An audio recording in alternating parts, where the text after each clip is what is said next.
Baik, Assalamualaikum warahmatullahi wabarakatuh. Perkenalkan, kami dari kelompok 9. Di sini kami akan menjelaskan mengenai pembentukan stomata dari jaringan epidermis. Baik, sebelum memulai masuk ke materi, izinkan kami untuk memperkenalkan anggota kelompok kami. Yang pertama ada Amanda Amelia Puspitasari dengan NIM akhir 060. Yang kedua ada Devi Setiawati dengan NIM akhir 066. Dan saya sendiri, Bila Rifana Wazuni dengan NIM akhir 071. Baik, untuk slide selanjutnya akan dijelaskan oleh rekan saya. Baik, selanjutnya yaitu masuk pada slide pertama mengenai pengertian stomata. Jadi, stomata di sini adalah jamak dari stoma yang berarti lubang dalam bahasa Yunani. Adalah lubang-lubang kecil berbentuk lonjong yang terletak pada epidermis daun dan di bagian daun tumbuhan lainnya. Stomata ini dikelilingi oleh sepasang sel penjaga atau guard cell yang memiliki kemampuan mengatur pembukaan dan penutupan lubang-lubang tersebut. Dan untuk fungsi utama dari stomata yaitu sebagai jalur pertukaran gas antara tumbuhan dan lingkungan, seperti mengambil karbon dioksida atau CO2 yang dibutuhkan untuk fotosintesis, serta mengeluarkan oksigen atau O2 dan uap air melalui proses transpirasi.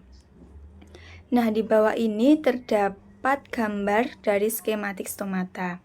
Jadi gambar tersebut adalah di sebelah kiri ini terdapat gambar daun dengan kondisi stomata.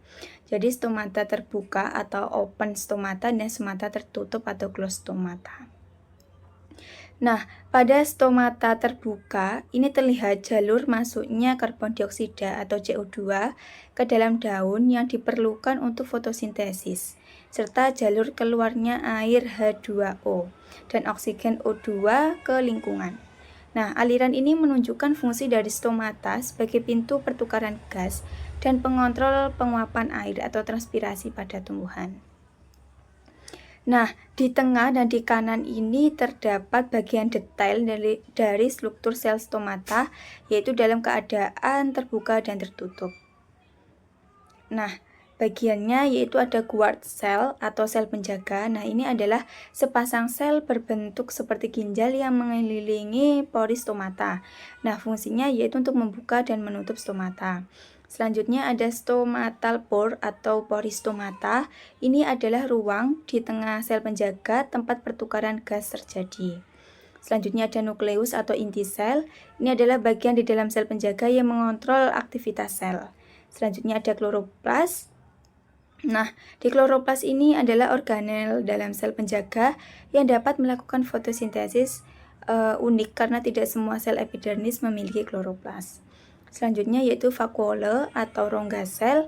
Ini adalah tempat penyimpanan air dalam sel yang mempengaruhi tekanan turgor sel penjaga. Selanjutnya ada outer thin wall atau dinding sel bagian luar tipis. Ini adalah dinding sel penjaga yang mengelilingi stomata. Selanjutnya ada inner thick wall atau dinding sel bagian dalam tebal. Ini dinding sel penjaga yang bersebelahan dengan pori lebih tebal untuk mengontrol pembukaan pori. Jadi perbedaan kondisi antara stomata open atau stomata terbuka dan stomata closed atau stomata tertutup ini terlihat dari bentukan sel penjaganya ya, dan ukuran pori stomata yang berubah sesuai dengan tekanan turgor sel penjaganya. Baik, slide selanjutnya mengenai pengertian epidermis. Epidermis adalah jaringan paling luar pada suatu organ tumbuhan seperti daun, batang, maupun akar. Nah, susunan dari epidermis itu sel-sel tersusun dari sel-sel hidup berbentuk pipi, rapat, tanpa ruang antar sel. Fungsinya itu sebagai pelindung utama organ tumbuhan.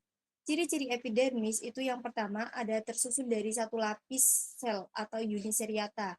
Selnya itu hidup, rapat, tanpa ruang antar sel. Nah, dindingnya itu tipis, transparan, dilapisi oleh kutikula. Epidermis itu juga tidak memiliki kloroplas, kecuali sel penjaga stomata.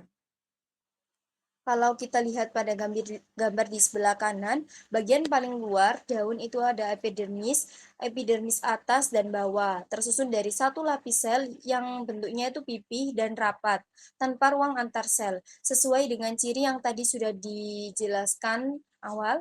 Nah, di bawah epidermis itu terdapat palisade layer atau jaringan tiang yang berfungsi utama untuk fotosintesis karena banyak mengandung kloroplas. Nah, sedangkan di bawahnya ada mesofil spons, tempat pertukaran gas berlangsung. Nah, perhatikan juga bagian epidermis bawah itu terlihat adanya stomata, yaitu celah kecil yang dibatasi oleh dua sel penjaga. Stomata inilah yang berfungsi sebagai jalan keluarnya masuk gas dan tempat terjadinya transpirasi. Jadi gambar ini itu memperjelas bahwa epidermis itu bukan hanya berfungsi sebagai pelindung, tetapi juga berhubungan dengan proses penting pada tumbuhan, seperti pertukaran gas dan juga fotosintesis melalui stomata. Baik, untuk poin yang ketiga, sel-sel penyusun epidermis sesuai dengan gambar yang tadi dijelaskan, sel epidermis itu dindingnya tipis, transparan, berlapis kutikula. Nah, stomatanya itu eh, seperti celah kecil dengan dua sel penjaga untuk pertukaran gas dan juga transpirasi. Kemudian ada trikoma juga, rambut epidermis bisa berupa rambut pelindung, kelenjar, ataupun penyerap. Ada sel khusus, misalnya sel silika, sel gabus, atau sel Buliform seperti pada rumput. Nah, hubungannya apa sih dengan epidermis dengan stomata? Bahwa stomata itu berasal dari sel epidermis muda yang mengalami pembelahan khusus. Nah, dari sinilah terbentuk dari sel induk stomata atau yang biasa disebut meristemoid itu yang akan menjadi cikal bakal stomata.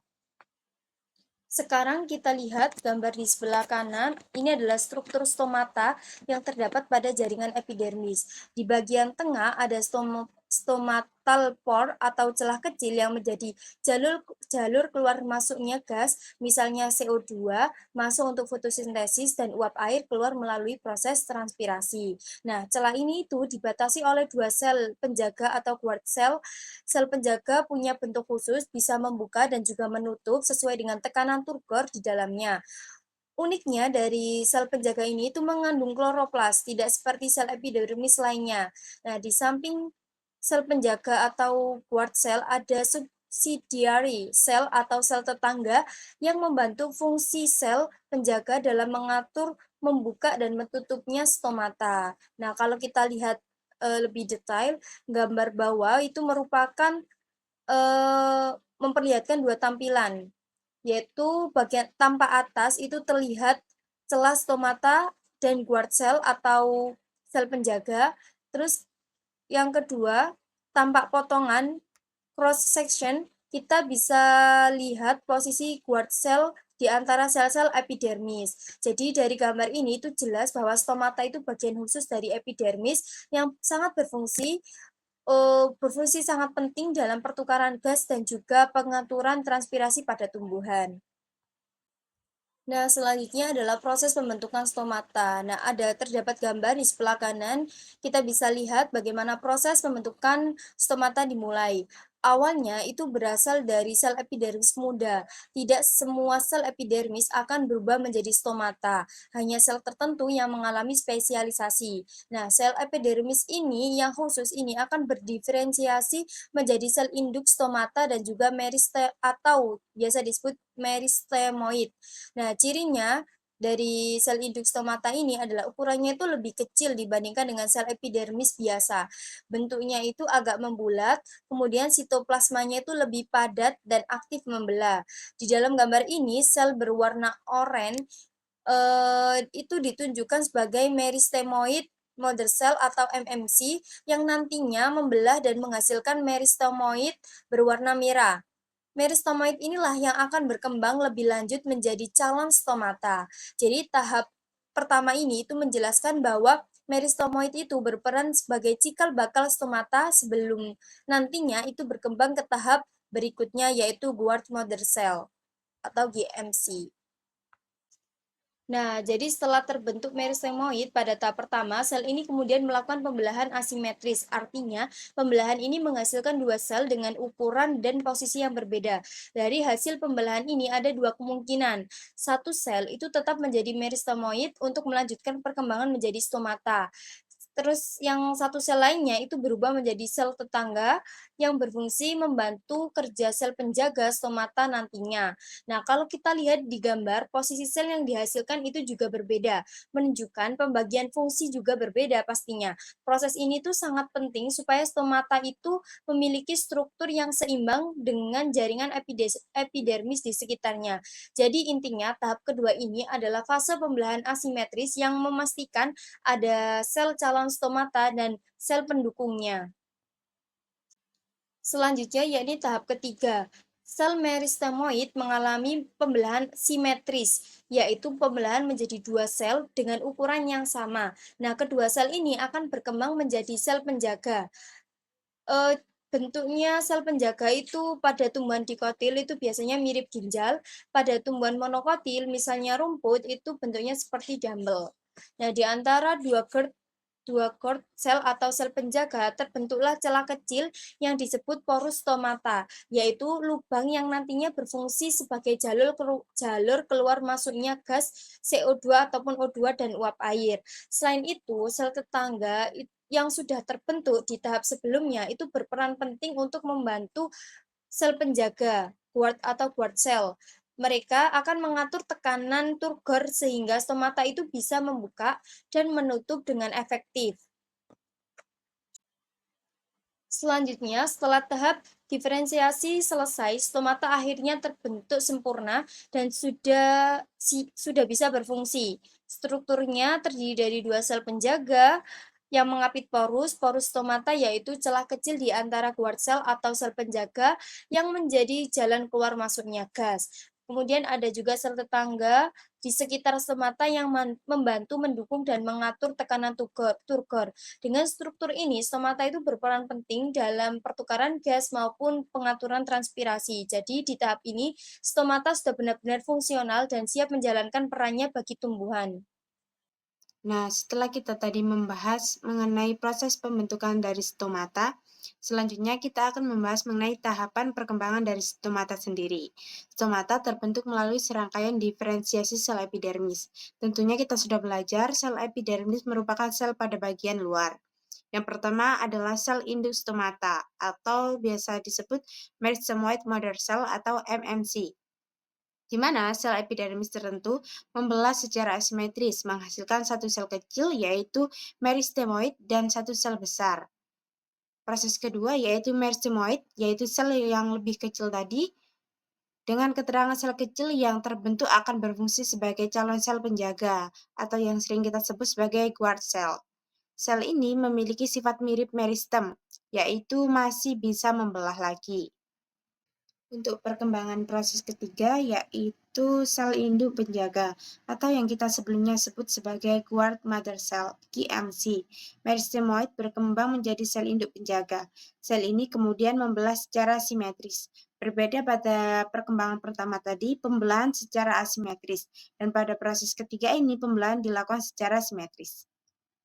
Untuk proses keempat, sel penjaga guard cell (GMC) membelah menjadi dua sel kembar yang berbentuk seperti ginjal. Nah, ini pada tumbuhan dikotil atau berbentuk halter pada rumput atau tumbuhan monokotil. Kedua sel inilah yang membentuk stomata nantinya. Untuk proses terakhir yaitu proses kelima, sel tetangga, subsidiary cell. Ini tidak semua tumbuhan memiliki.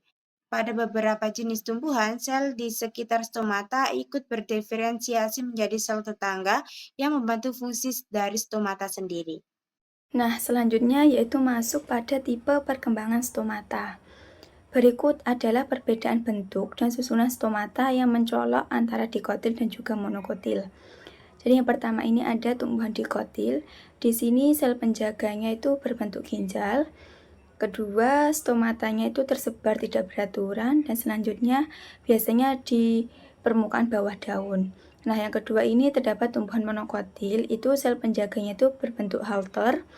Nah, stomatanya berderet sejajar dan selanjutnya terdapat di permukaan atas dan juga bawah. Selanjutnya yaitu tipe perkembangan stomata tanaman dikotil. Jadi yang pertama ini ada tipe anomositik atau ranunculaceous. Nah, ini adalah sel penutup yang dikelilingi oleh sejumlah sel tetangga yang bentuk dan ukurannya sama dengan sel epidermis lain, sehingga sulit dibedakan. Nah, tipe ini biasanya ditemukan pada keluarga Ranunculaceae, Geraniaceae, Caparidaceae, dan Cucurbitaceae. Nah, yang kedua ada tipe anisositik atau cruciferous, adalah sel penutup dikeliling oleh 3 sel tetangga yang ukurannya tidak sama. Nah, tipe ini umum pada tanaman Cruciferae, Chicotiana, Solanum, dan Sedum. Nah, yang ketiga ada tipe parasitik atau Rubiaceous. Ini adalah setiap pasangan sel penjaga memiliki satu atau lebih sel tetangga khusus yang terletak sejajar dengan stomata. Nah, contohnya itu adalah terdapat pada keluarga Rubiaceae, Magnoliaceae, dan Mimosaceae. Nah, selanjutnya yaitu masuk pada tipe perkembangan stomata. Berikut adalah perbedaan bentuk dan susunan stomata yang mencolok antara dikotil dan juga monokotil. Jadi yang pertama ini ada tumbuhan dikotil. Di sini sel penjaganya itu berbentuk ginjal. Kedua, stomatanya itu tersebar tidak beraturan, dan selanjutnya biasanya di permukaan bawah daun. Nah, yang kedua ini terdapat tumbuhan monokotil, itu sel penjaganya itu berbentuk halter. Nah, stomatanya berderet sejajar, dan selanjutnya terdapat di permukaan atas dan juga bawah. Nah, selanjutnya terdapat tipe perkembangan stomata pada tanaman monokotil. Ini yang pertama ada tipe dengan 4-6 sel tetangga seragam. Nah, sel penjaga dikelilingi oleh 4-6 sel tetangga yang seragam atau mirip satu sama lain. Tipe ini biasanya ditemukan pada famili Araceae, Commelinaceae, dan Musaceae. Selanjutnya kedua ada tipe dengan 4-6 sel tetangga, diantaranya 2 berbentuk bulat kecil, di mana di antara 4-6 sel tetangga tersebut ada 2 sel yang berbentuk bulat kecil dan terletak pada ujung sel penjaga.